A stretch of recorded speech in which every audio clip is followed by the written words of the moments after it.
Right. ఇక హైదరాబాద్ గాంధీ భవన్లో కాంగ్రెస్ నాయకులు శ్రీనివాసరెడ్డి మాట్లాడుతున్నారు. ఇప్పుడు లైవ్లో చూద్దాం. నిజంగానే మెరిట్ కోటాలో వచ్చిన ఓడివి కాబట్టి నీకు ఏ సమయంలో ఏం చేయాలనో నీకు అర్థమైతలేదు. ఏ సమయంలో ఎవరి పక్కన నిలబడాలనో కూడా నీకు అర్థమైతలేదు. గాయ గత్తర గత్తర చేస్తున్నావు మొత్తం పార్టీని. మీ పక్కన ఉన్న బీఆర్ఎస్ ఉద్యమంలో ఉండి ఇప్పటిదాకా పార్టీని అంటు పెట్టుకున్న వాళ్ళు తలకాయలు పట్టుకుంటున్నారు. గోవాలో నీకేం పనయా? మేము ఎమ్మెల్యేలము, మహబూబ్ నగర్ జిల్లా ఎమ్మెల్యేలము, మా ఎంపీటీసీలు ఎక్కడో ఉన్నారు, మేము ఎక్కడికి పోలే. మరి నీకేం అవసరం వచ్చింది? మొత్తం పార్టీని గోవాకు పోయి నువ్వు స్పెషల్ ఫ్లైట్లో పోయినావో మామూలు ఫ్లైట్లో పోయినావో అక్కడ పోయి వాళ్ళతోటి ఫోటోలు దిగి వాళ్ళు తాగుతుంటే మరి లిక్కర్ సర్వ్ చేసినవా, బ్రేక్ఫాస్ట్ అందించినవా, చికెన్ ముక్కలు అందించినవా, డబ్బు సంచులు అందించినవా? కానీ పోయి అయితే వచ్చినావు. గిదా ఒక వర్కింగ్ ప్రెసిడెంట్ పార్టీకి చేయాల్సింది. అయ్యా బీఆర్ఎస్లో ఉన్న ఉద్యమకారులారా, మీ నాయకుడు, యువ నాయకుడు, మీరు కాబోయే ముఖ్యమంత్రి అనుకున్న కేటీఆర్ గారి మానసిక స్థితి గిది. అందుకే చాలామంది వస్తున్నారు బొద్దురా బాబు వీళ్ళు అని.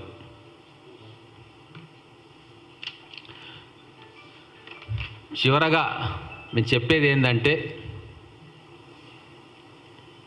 ఈ ధృతరాష్ట్రుడికి, ఈ దుర్యోధనుడికి కాలం చెల్లిపోయింది. కురుక్షేత్ర యుద్ధం తర్వాత ఎట్లయితే కౌరవ వంశం మట్టిగర్చుకొని చరిత్రహీనులుగా మిగిలిపోయినరో, ఈ టెలిఫోన్ ట్యాపింగ్ కేసు తర్వాత ఈ కల్వకుంట్ల కుటుంబం ఎప్పటికీ కూడా మళ్ళీ అధికారం వైపు రారు. ఇప్పటికైనా ఒక నిజమైన ప్రతిపక్షంగా మీరు సూచనలు, సలహాలు ఇస్తే మా కాంగ్రెస్ ప్రభుత్వం దాన్ని స్వీకరించడానికి సిద్ధంగా ఉంటుంది. మా రేవంత్ రెడ్డి గారు రెఫరెండం అంటా ఉన్నారు. నేను మళ్ళొకసారి మిమ్మల్ని అడుగుతా ఉన్నా, మీ పార్టీని కాపాడుకోవాలని మీకుంటే ధృతరాష్ట్ర కేసీఆర్ కానీ, దుర్యోధన కేటీఆర్ కానీ, దుశ్శాసన హరీష్ రావు కానీ మీరు ఎంపీగా పోటీ చేసి మీ పార్టీని బతికించుకోండి. అన్నీ బాగున్నప్పుడు మీకు కావాల్సిన నియోజకవర్గాల్లో పోటీ చేసిరు కదా, ఇప్పుడు మీ కార్యకర్తలు, మీ పార్టీలో ఉన్న వేలాది లక్షలాది మంది ఆశిస్తున్నారు పార్టీని కాపాడండి మహాశయ అంటే, మీరు విందులు వినోదాల్లో తేలియాడుతూ ఉన్నారు.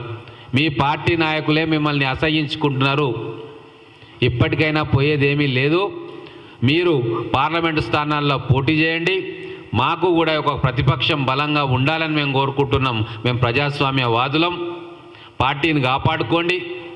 మీరు ఒకరేమో పోయి జైల్లో కూర్చున్నారు, ఇంకొక మాజీ ఎంపీ గారు సర్పంచ్కి కూడా ఏడ గెలవరు కాబట్టి ఉన్న మీ ముగ్గురు కుటుంబ సభ్యులు 3 స్థానాల్లో ఎంపీగా పోటీ చేసి మీ పార్టీని బతికించుకునే ప్రయత్నం చేయండి.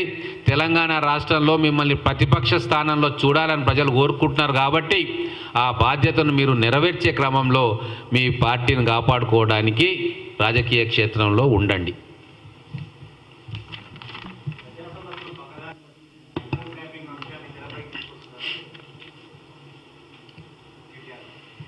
పక్కదారంటే ఎక్కడ పట్టించినాం? టీఆర్ జైలు వరకు తీసుకుపోయినామా? ప్రజా సమస్యలన్నీ ఎవరు పోయినరు? టీఆర్ జైలుకు వాళ్ళు పోయినరు కదా. ఫోన్ ట్యాపింగ్ ఎవరు తీసుకొచ్చిండ్రు? మేము చేసినామా? వాళ్ళు చేసిండ్రు కదా. వాళ్ళు చేసిన పనులన్నీ ఇప్పుడు వాళ్ళకే దన్నుతూ ఉన్నాయి. ప్రజా సమస్యలను పట్టించుకోవడానికే మేము 6 గ్యారంటీలను అమలు చేస్తూ ఉన్నాం. ఒక్కొక్కటిగా పని జరుగుతూ ఉంది. ఈరోజు ఎలక్షన్ కోడ్ వచ్చింది కాబట్టి ఈరోజు సంక్షేమ పథకాలు ప్రజలకు ఇవ్వలేకపోతూ ఉన్నాం.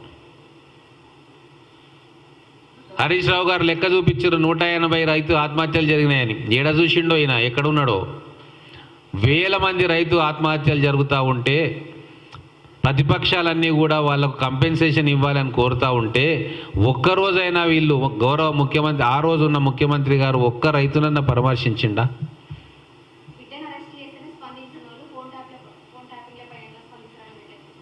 ఇప్పుడు ప్రజాస్వామ్యంలో వాళ్ళ కర్తవ్యాన్ని గుర్తు చేసే బాధ్యత మాకుంటుంది. అందుకే కొద్దిగా కష్టమైన, నిష్ఠూరమైన కేటీఆర్ గారికి హరీష్ రావు గారికి గుర్తు చేయదలుచుకున్నాం. మీ బాధ్యత ఏంది? ప్రజలు మిమ్మల్ని ప్రతిపక్ష స్థానంలో 39 ఎమ్మెల్యేలు ఇచ్చి కూర్చోబెట్టినరు. ప్రజా సమస్యల మీద మీరు స్పందించాలా, మీ మీద అభియోగం వస్తే కూడా దాన్ని మీరు డిఫెండ్ చేసుకోవాలి అని చెప్పి మేము కోరుతున్నాం.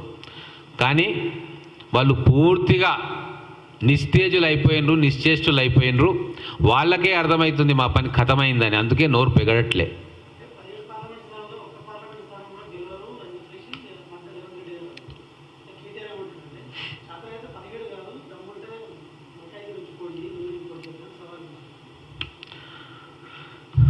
ఇప్పుడే చెప్తున్నాను కదా, ఉట్టికి ఎగరనమ్మ స్వర్గానికి ఎగిరిందట. నువ్వు ఇన్ఛార్జిగా ఉన్న కరీంనగర్ జిల్లాలో ఎన్ని స్థానాలు బీఆర్ఎస్ పార్టీ గెలుచుకుంది? నీ పక్కన ఉన్న వేములవాడ ఓడిపోయినావు కదా.